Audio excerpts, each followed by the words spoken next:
Bonjour à tous, nous sommes Agnès et Michael. Nous faisons partie de l'équipe Melun 17 depuis 5 ans. Nous sommes mariés depuis presque 17 ans et nous avons 3 enfants. Pour donner un peu de contexte, nous avons des parcours religieux assez différents, Agnès et moi. Elle a été baptisée puis a reçu la première communion et effectué sa confirmation dans son enfance-adolescence. Puis elle a continué avec l'aumônerie étudiante. De mon côté, bien que baptisé enfant, je n'ai pas continué et c'est en tant qu'adulte que j'ai reçu la première communion. Lorsque nos enfants ont eu l'âge de commencer le catéchisme, nous avons décidé ensemble de revenir à la messe, ce que nous ne faisions plus beaucoup à ce moment-là. Mais cela nous apparaissait important et cohérent d'y revenir par rapport au caté que nous voulions que nos enfants suivent.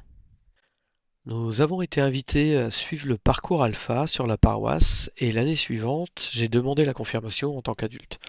Ce retour en quelque sorte vers l'Église nous a apporté et a rallumé notre foi. C'est à peu près aussi à ce moment-là que nous avons rejoint les équipes Notre-Dame. Ce cheminement dans la foi continue aujourd'hui et apporte de nouveaux engagements.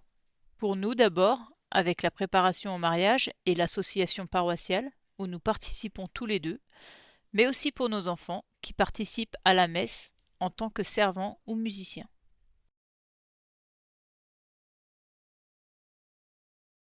Ma confirmation a effectivement modifié ma perception de l'Eucharistie.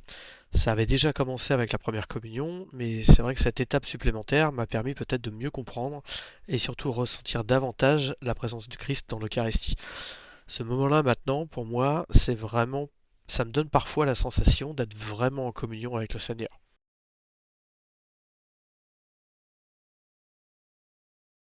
Je crois que ce moment de la communion me permet de ressentir l'amour du Seigneur.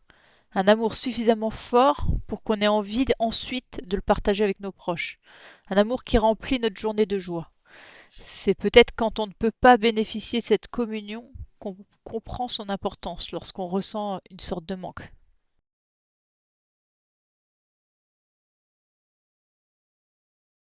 Question difficile. A-t-on le sentiment vraiment de ressortir préparé à une mission? Pas spécialement sur le moment, je dois dire.